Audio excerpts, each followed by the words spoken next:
Magluluto ulit tayo ng santol. Kasi may padala ulit sa amin. Magkami!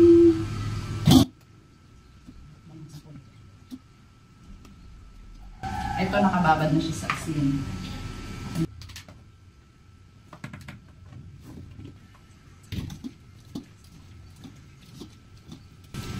Dahil may asin na siya, hindi na natin siya lalagyan ng asin. Binabad.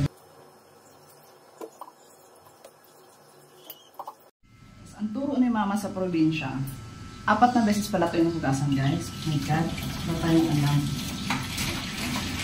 Tapos kailangan, yung unang hugas, medyo mainit-init. Medyo lang ha, huwag masyadong mainit, baka nang ina. Siyempre kailangan kaya mo yung init, baka nang ina.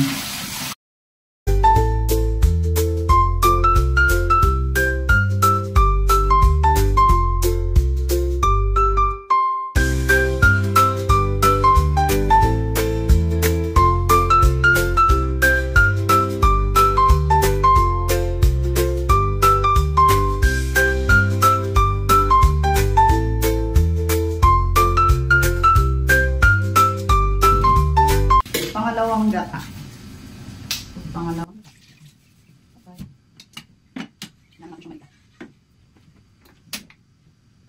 Yung halo namin hipon, ilang piraso. Kasi sobrang mahal. Kasi hindi kakain ng mga bata. Magluluto lang ako ng ulam ng bata.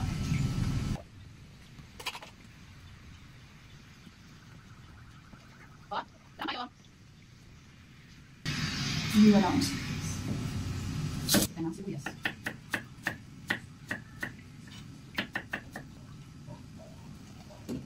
Aantayin natin siyang maiga ng kaunti bago natin ilagay yung unang gata at saka yung hipon.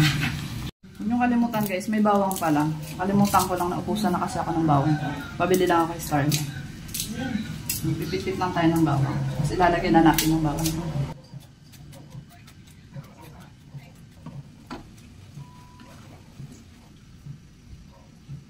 Guys, so may mga gusto nung ano ha, lagyan namin ng toyo.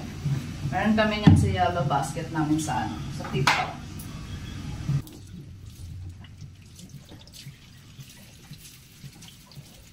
Medyo iga na siya guys. Lagyan na natin yung pangalawang gata.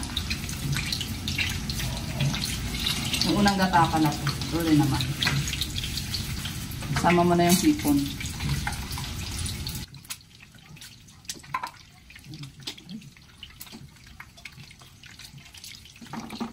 Hayaan natin siya kumain na. Okay.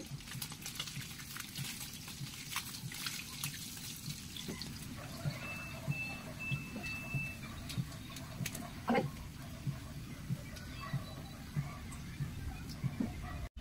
Haluin niyo siya from time to time kasi dumidikit siya sa ano. Lalim. Dumidikit siya eh. Lagyan natin ng paminta. Paminta. Lagyan pa rin natin ng asin kasi nawala na yung asin kanina na ilang hugas na yun. Baka wala na yung lasa. Lagyan natin ng pampalasa. Ayaw na naman yung lumabas. And then, ang sili. Shhh. Yung sili optional. Lalo lang kakain bata, maglalagay kami ng sili. Antayin lang natin siyang talagang maglangis-langis na. Okay, luto na.